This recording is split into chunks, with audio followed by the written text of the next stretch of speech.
Now, so where did that tune come from? Well, actually, again, it's kind of another metaphor, I suppose, in as much as it's. I mean, it's a kind of an interpretive thing, you know. It's got the essence of a person trying to just reveal their love for someone else, you know, and feeling sort of like they've done everything they can to break through. I kind of feel like there's a divine aspect to that, you know. I feel like there's a faith aspect to that where God is sort of trying to bestow love on the earth. That's kind of my belief, you know.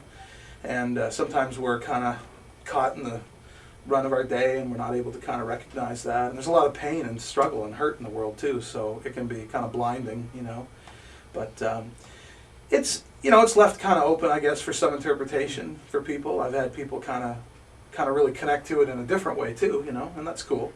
And that's kind of one of the great things about art, I guess, is that it hopefully can kind of be interpretive to people and effective nevertheless, even if it happens to apply in a way that isn't exactly where I was going when I wrote it, you know.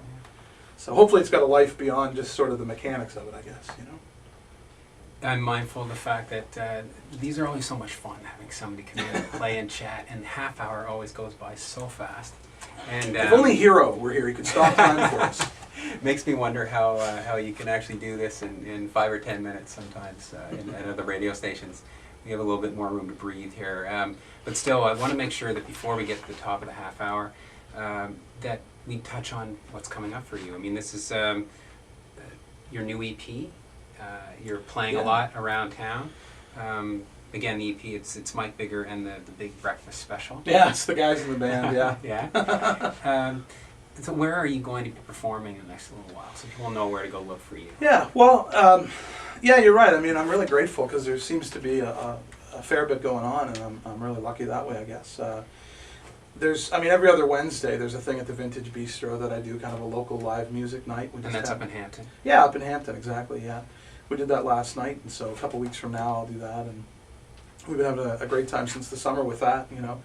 And it's cool to be able to kind of help feel like you're part of, you know, encouraging other people to kind of kindle the fires of creativity and emerge, kind of come out a little bit and get into a lot of original songwriting out there, you know, right around the region. Just people need a platform, you know, and so it's nice to be able to do that. As well, coming right up, there's actually we're doing an Everly Brothers tribute night next week, next Saturday. That's at the Vintage as well with a guy from Moncton named Jimmy Hadley.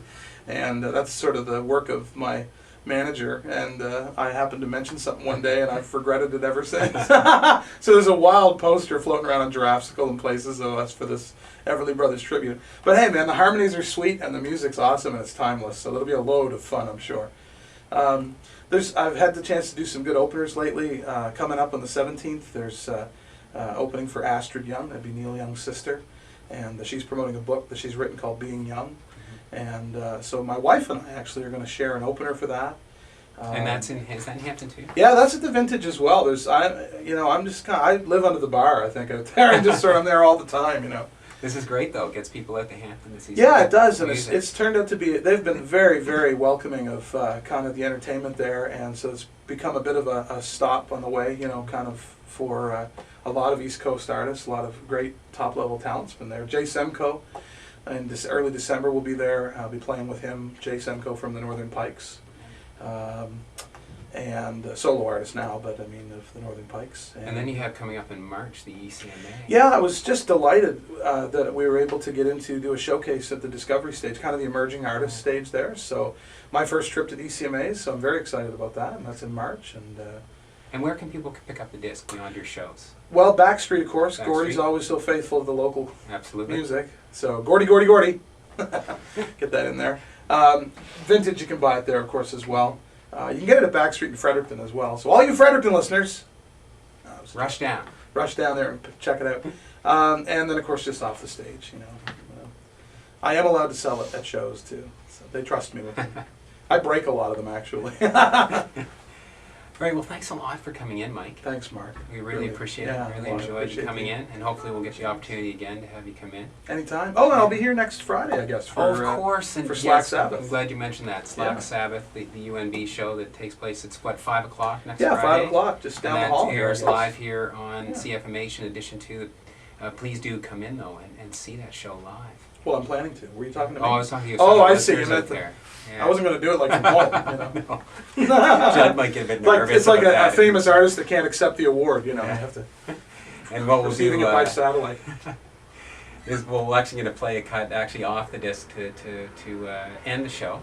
And what's that song going to be called that we're going to This play? is called. And we're going to play this right off the album. Yeah, this is called "You Knew What You Were Doing," and many people come up to me after I play and say, "Well, I thought you knew what you were doing."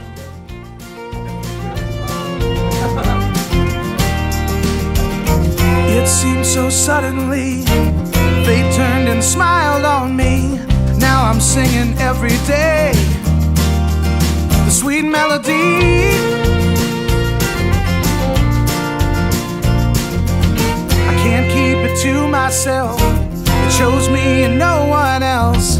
Now I'm stopping people on the street. I just gotta tell